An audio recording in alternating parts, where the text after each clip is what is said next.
I'm Daniel Dekay, and I just got back from NAMM. That's the National Association of Music Merchants, aka the largest gathering of guitar nerds on the planet. I was in California for the week, and I drank way too much. I'm hungover as fuck. I've pieced together my week the best I can, and I'm ready to take you on a journey to NAMM. This is the Bangover.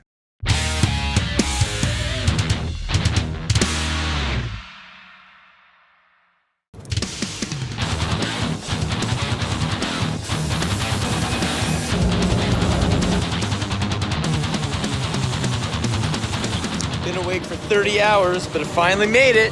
Nothing like pulling up to LAX in your clothes from last night with about 45 minutes sleep. This should be interesting.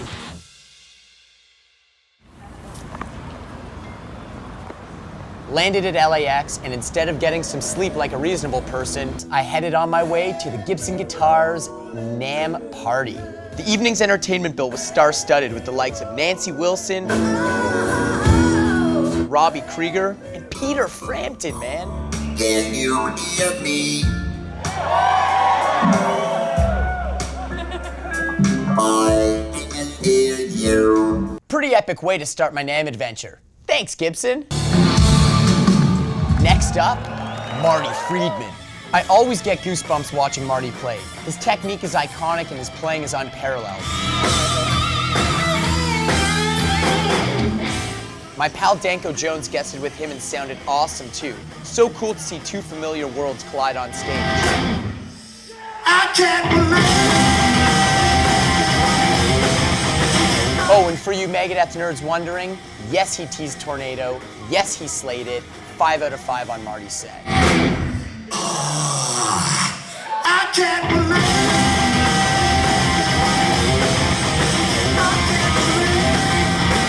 My partner in crime for this trip was my good friend Priya Panda, and thankfully we both had our drinking pants on for the next show we were about to hit. Metal Allegiance, yes, the metal supergroup featuring Dave Ellefson, Alex Skolnick, and Mike Portnoy. But for this special NAMM performance, they had all sorts of guests lined up. Barely 20 minutes into the set, and heavyweights like Bobby Blitz, Marco Sugeta, and Andreas Kisser had already emerged onto stage. I had no idea just how badly I was about to lose my voice. Of course, I spent a good chunk of the show nerding out watching Alex play guitar too. Total shred goals as per usual. Hi, Alex! Just when I thought I'd seen every surprise for the night, holy shit, it's Doyle!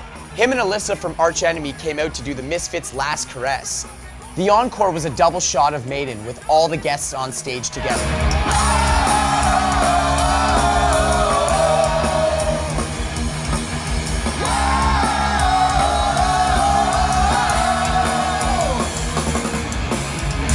Driving to Anaheim.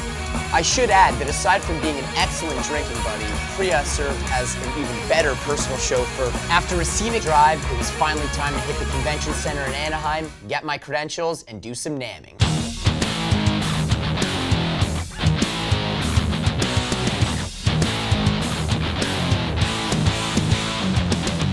As soon as I walked in the door, I realized I probably shouldn't have ignored the 15 emails I had received urging me to plan my NAMM.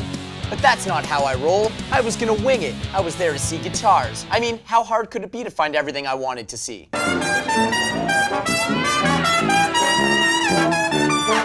In case you were wondering, very hard. Yeah, plan your NAMM. I eventually found my friends at ESP. I located their booth and got the tour of the 2019 line and some of their new custom shop pieces. I gotta tell ya, playing Slayer riffs on Gary Holt's new model was cool as fuck. I can't wait to rock a new ESP model in 2019 on stage with Exciter. Thanks, ESP!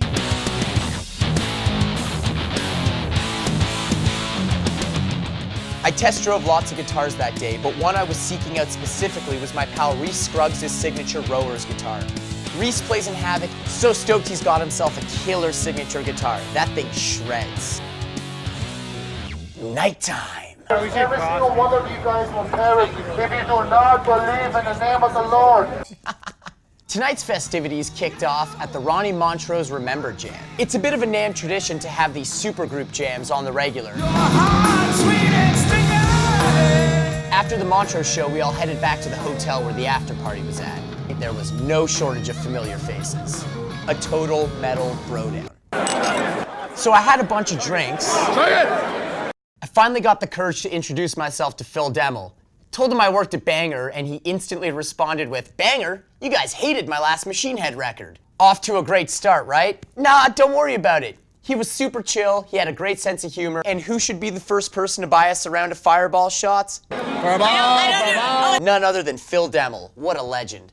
After some hotel lobby shenanigans, I took a who's who of heavy metal elevator ride up to the after party's after party. Obviously, I can't show you much of what happened the rest of that night, but I can tell you that we had a couple more drinks. A big thanks again to the Banger fans that made sure my cup was never empty that night. You guys rule. Okay, so what did I learn at NAMM?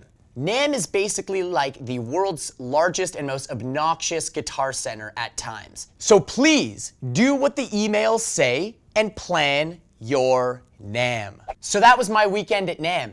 You gotta let me know which party I should hit next. Tell me in the comments or shoot me a message on Instagram. I'll be there, we can meet up and work up a mean bangover together. Can I get some more coffee?